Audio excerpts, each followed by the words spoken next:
Hey everybody. So I know it's been a little while since we've made a video. Beverly and I have been very busy with our jobs. It's been quite the crazy time recently for both of us. So I'm gonna give you a little update on kind of what's going on around here. So we'll start in Beverly's garden. We've got a little bit of rain over the past week or so. So everything kind of exploded. And we kind of lost track or lost the garden for a little bit, and that's where Beverly's at right now. I'll show you in a minute. But you can see her beans here. Boy, they're really starting to go. Well, I shouldn't say starting to go. They have already been going, but but they're really starting to get big and got flowers going on it. We have been picking beans off of them, and we've been enjoying those as we get them out of the garden. So here's the asparagus and strawberries. Look at that. Look at that asparagus. That thing is ginormous. Again, I haven't been able to get out here for a few days. So these are the purple passions that I was talking about before, and you can see just how thick they are.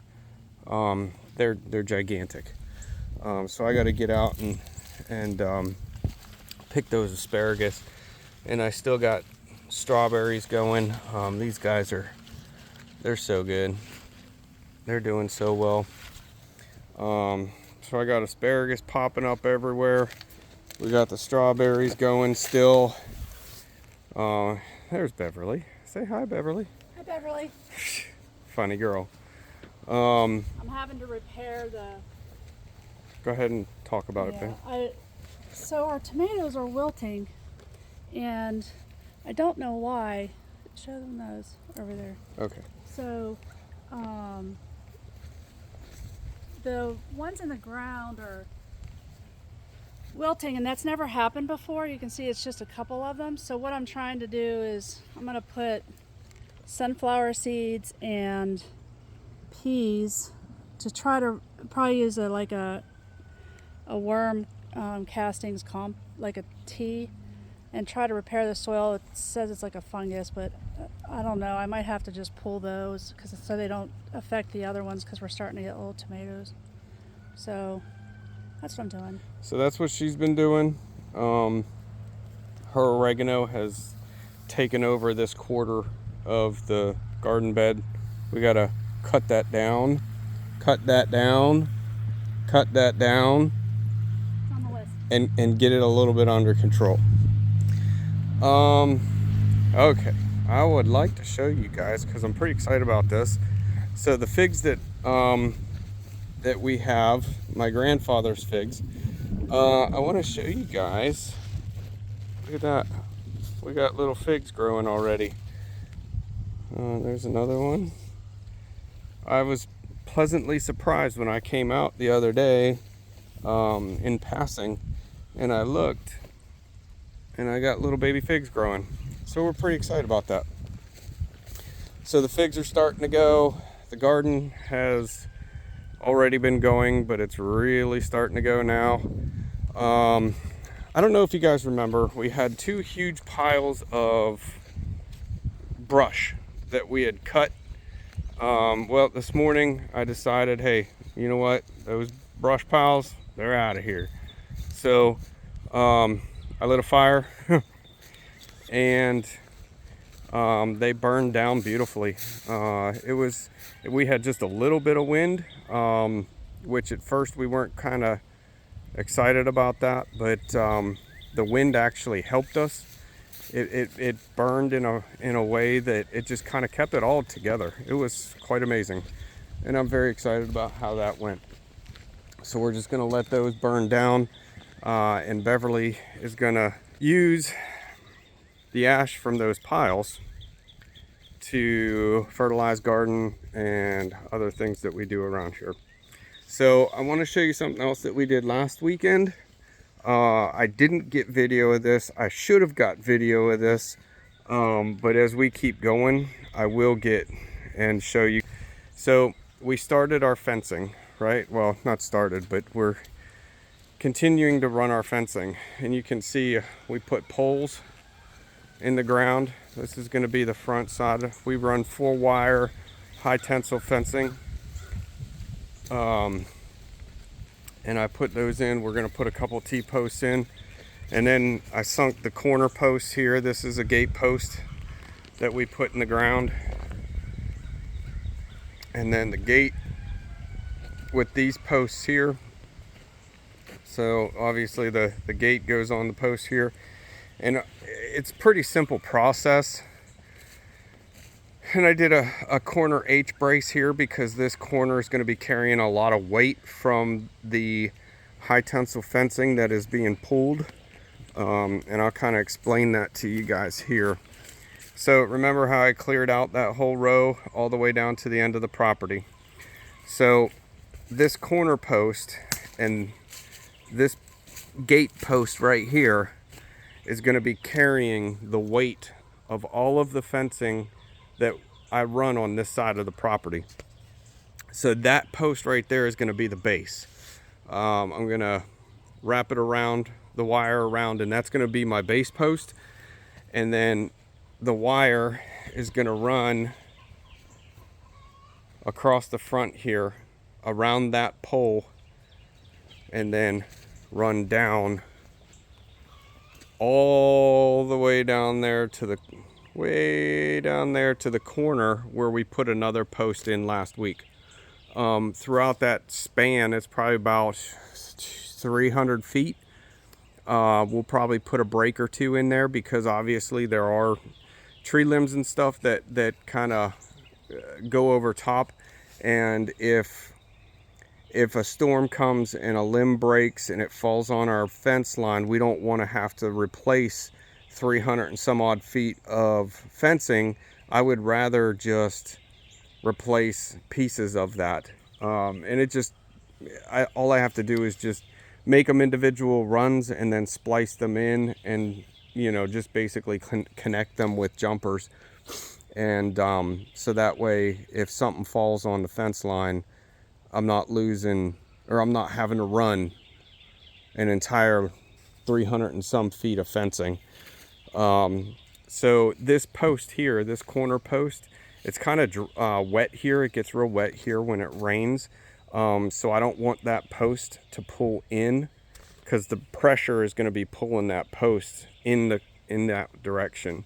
So I put these H braces on there to keep that post from pulling in.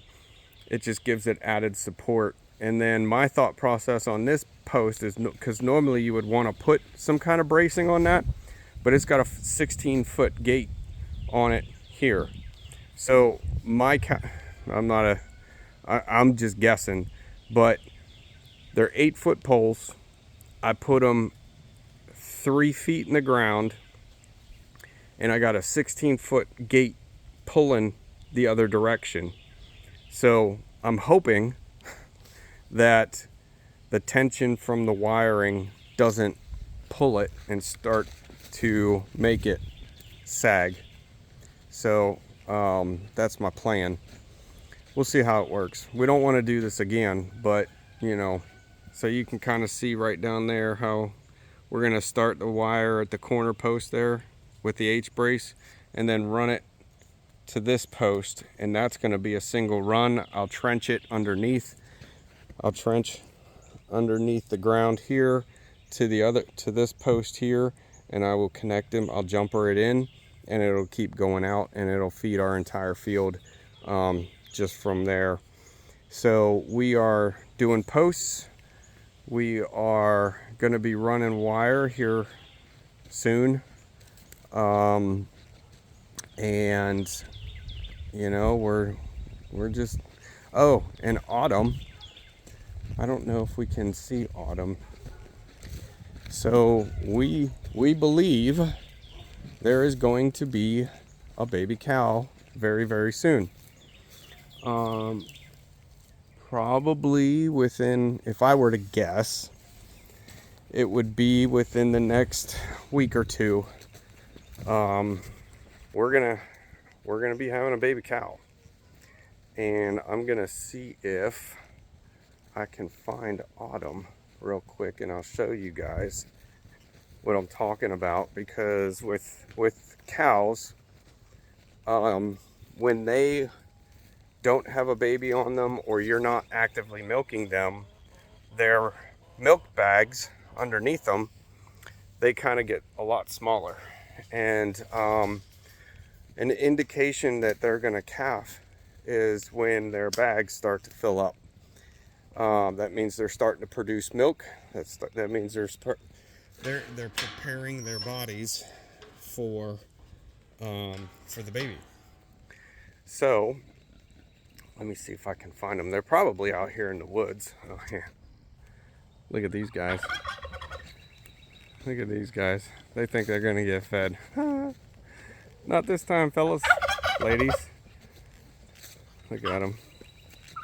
There's our hen. So, you know, that was the hen that was sitting on the eggs. So last week at some point in time, we went out to look and see how the baby, or how our eggs were doing, and they were just gone, like G-O-N gone.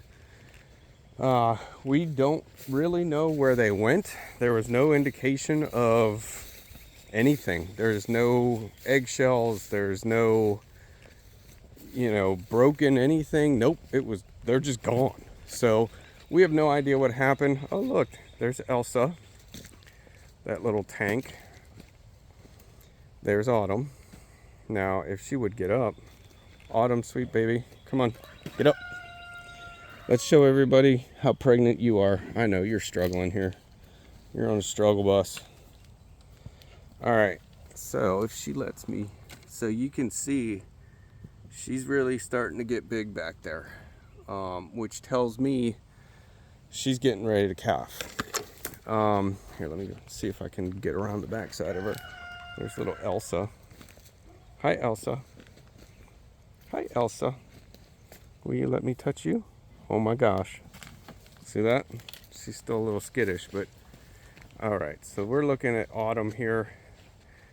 Yep, she's starting to get there. You can see her bags are getting bigger. They're starting to drop. And she's starting to produce milk, colostrum, which is what the baby's gonna need when it comes out. She's getting bigger. So you can see real good right there. The back quadrant is really starting to fill out, and the front quadrant is just dropping. So Miss Autumn, hey, Autumn, say hi. Psst. You're weirdo. Look, she's gonna be probably having a baby here in a little while, soon. And then you've got Hopsy, Karen.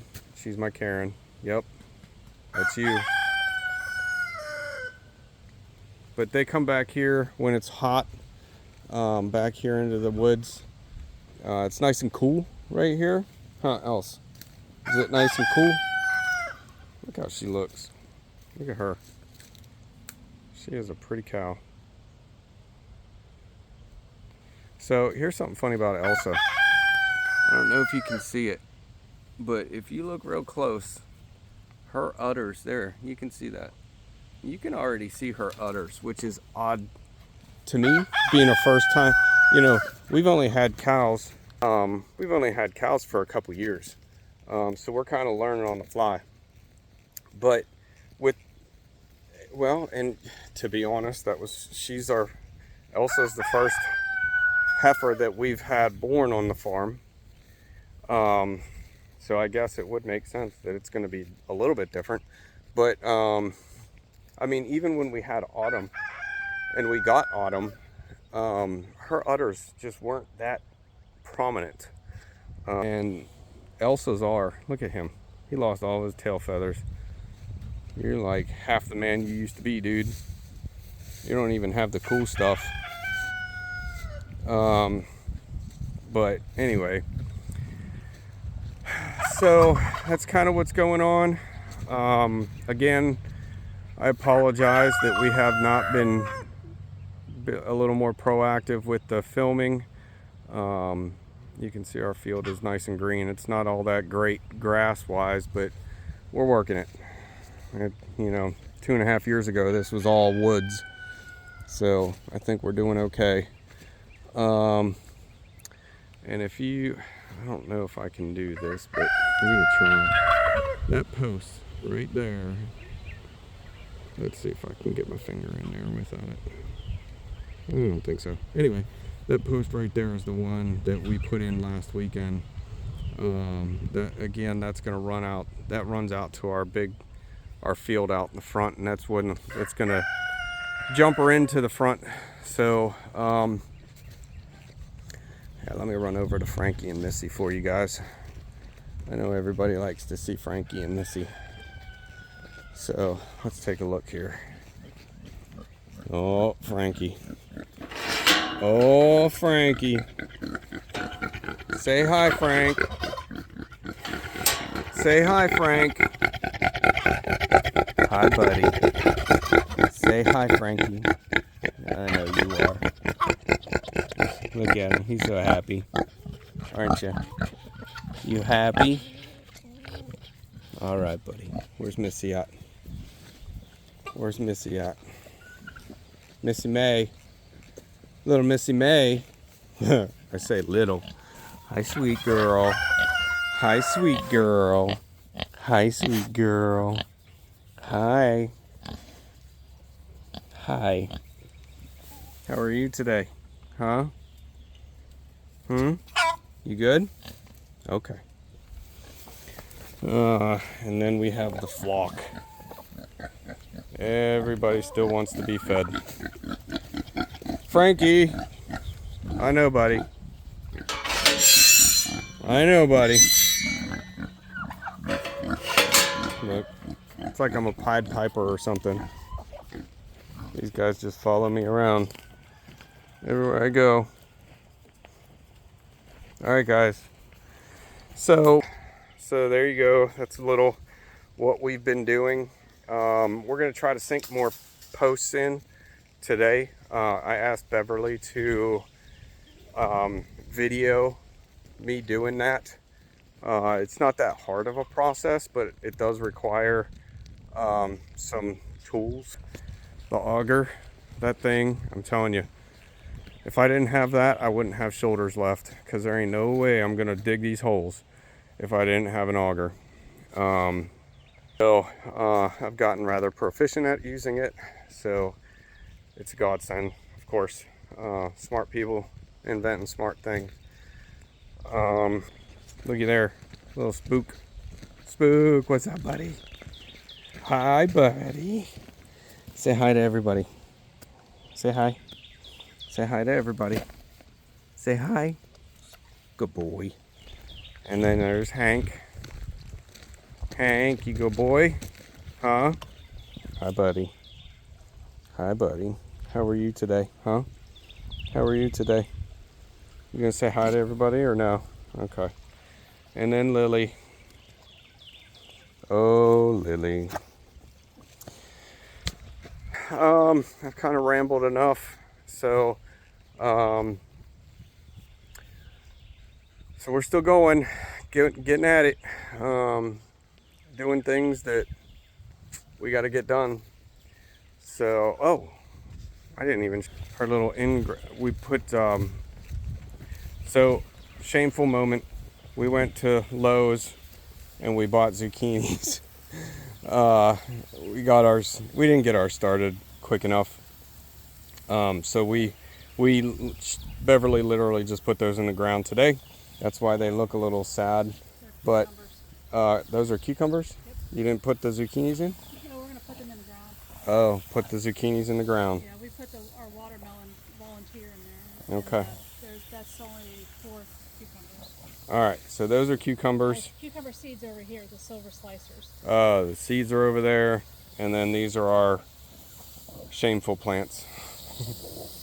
So we're hoping that's the last time we have to go to Lowe's for plants, but you know, it is what it is. So all right, guys, well, we're gonna keep working. When I think I'm gonna get Beverly to make a make a video of me putting poles in the ground. You gonna do that for me? Of course, I'll do anything for you. I wouldn't say that. Okay. We'll see you guys later. All right. Bye.